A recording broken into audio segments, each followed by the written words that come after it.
हिंदी कहानी सांप का मणि कहानी। मैं जब जहाज पर नौकर था तो एक बार कोलंबो भी गया था। बहुत दिनों से वहां जाने को मन चाहता था, खासकर रावण की लंकापुरी देखने के लिए। कलकत्ते से 7 दिन में जहाज कोलंबो पहुंचा। मेरा एक दोस्त वहां किसी कारखाने में नौकर था। मैंने पहले ही उसे खत डाल दिया था। वह घाट पर आ पहुंचा था। दम दोनों गले मिले और कोलंबो की सैर करने चले। जहाज वहां 4 दिन रुकने वाला था। मैंने कप्तान साहब से 4 दिन की छुट्टी ले ली। जब हम दोनों खा पी चुके तो गपशप होने लगी। वहां के सीप और मोती की बात छिड़ गई। मेरे दोस्त ने कहा, ये सब चीजें तो यहां समुद्र में निकलती ही हैं और आसानी से मिल जाएंगी, मगर मैं तुम्हें एक ऐसी चीज दूंगा जो शायद तुमने कभी न देखी हो। हां, उसका हाल किताबों में पढ़ा होगा। मैंने ताज्जुब से पूछा, वह कौन सी चीज है? सांप का मणि। मैं चौंक उठा और बोला, सांप का मणि? उसका जिक्र तो मैंने किस्से कहानियों में सुना है, और यह भी सुना है कि उसका मोल 7 बादशाहों के बराबर होता है। क्या सांप का असली मणि? वह बोले, हां भाई, असली मणि। तुम्हें मिल जाए तब तो मानोगे। मुझे विश्वास ना हुआ। वह फिर बोले, यहां 50 किस्म के सांप हैं, मगर मणि एक ही तरह के सांपों के पास होता है। उसे कालियां कहते हैं। यह बात सच है कि यह चीज मुश्किल से मिलती है। 50 में शायद एक के पास निकले, मगर मिलती जरूर है। मैंने सुना था कि सांप मणि को अपने सिर पर रखता है, मगर यह बात गलत निकली। मेरे दोस्त ने कहा, यह चीज उसके मुंह में होती है। मैंने पूछा, तुम मुंह के अंदर से चमक कैसे नजर आती है? दोस्त ने हंसकर कहा, जब उसे रोशनी की जरूरत होती है तो वह किसी साफ पत्थर पर उसे सामने रख देता है। उस वक्त जरा भी खटका हो तो वह झट उसे मुंह में दबाकर भाग जाता है। उसकी यह आदत है कि जहां एक बार मणि को निकालता है वहीं बार बार आता है।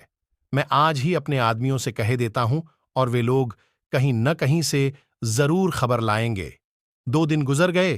तीसरे दिन शाम को मेरे दोस्त ने मुझसे कहा, लो भाई, मणि का पता चल गया।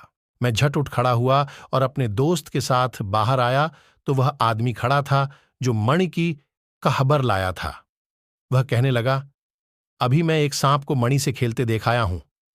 अगर आप इसी वक्त चलें तो मणि हाथ आ सकता है। हम फौरन उसके साथ चल दिए। थोड़ी देर में हम एक जंगल में पहुंचे। उस आदमी ने एक तरफ उंगली से इशारा करके कहा, वह देखिए, सांप मणि रखे बैठा है। मैंने उस तरफ देखा तो सचमुच कोई 20 गज की दूरी पर एक सांप फन उठाए बैठा है और उसके आसपास उजाला हो रहा है। पहले तो मैंने समझा कि शायद जुगनू हो, पर वह रोशनी ठहरी हुई है। जुगनू की चमक चंचल होती है, कभी दिखाई देती है, कभी गायब हो जाती है। मैं बड़ी देर तक सोचता रहा कि किस उपाय से मणि हाथ लगे। आखिर मैंने उस आदमी से कहा, मुझसे बड़ी गलती हुई कि बंदूक नहीं लाया, नहीं तो इसे मारकर मणि को उठा लेता। उस आदमी ने कहा, बंदूक की कोई जरूरत नहीं है साहब, आप थोड़ी देर रुकिए, मैं अभी आया। यह कहकर वह कहीं चला गया। थोड़ी देर के बाद वह कुछ हाथ में लिए लौटा। मैंने पूछा, तुम्हारे हाथ में क्या है? उसने कहा, कीचड़। मैंने पूछा, कीचड़ क्या होगा? उसने कहा, चुपचाप देखिए मैं क्या करता हूं। वह चुपके से एक पेड़ पर चढ़ गया और मुझे भी चढ़ने का इशारा किया। मैं भी ऊपर चढ़ा। तब वह डालियों पर होता हुआ ठीक सांप के ऊपर आ गया और एकाएक उस मणि पर कीचड़ फेंक दिया। अंधेरा छा गया। सांप घबराकर इधर उधर दौड़ने लगा। थोड़ी देर के बाद पत्तियों की खड़खड़ाहट बंद हो गई। मैंने समझा सांप चला गया। पेड़ से उतरने लगा।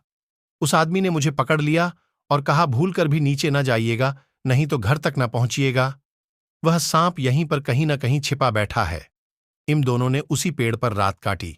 दूसरे दिन सुबह होते ही हम दोनों इधर उधर देखकर नीचे उतरे। साथी ने कीचड़ हटा दिया। मणि नीचे पड्डीढ़ा था। मैं मारे खुशी के मतवाला हो गया। जब हम दोनों घर पहुंचे तो मेरे दोस्त ने कहा, अब तो तुम्हें विश्वास आया या अब भी नहीं? मैंने कहा, हां, सांप के पास से इसे लाया हूं जरूर, मगर मुझे अभी तक संदेह है कि यह वही मणि है जिसका मोल 7 बादशाहों के बराबर है। दरियाफ्त करने पर मालूम हुआ कि वह एक किस्म का पत्थर है जो गर्म होकर अंधेरे में जलने लगता है। जब तक वह ठंडा नहीं हो जाता, वह इसी तरह रोशन रहता है। सांप इसे दिन भर अपने मुंह में रखता है ताकि यह गर्म रहे।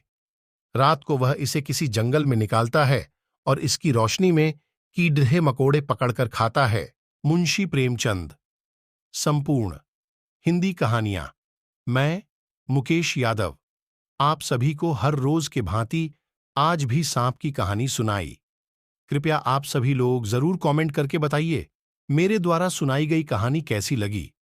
आप सभी लोग को बाय बाय दोस्तों, मिलते हैं अगली कहानी में।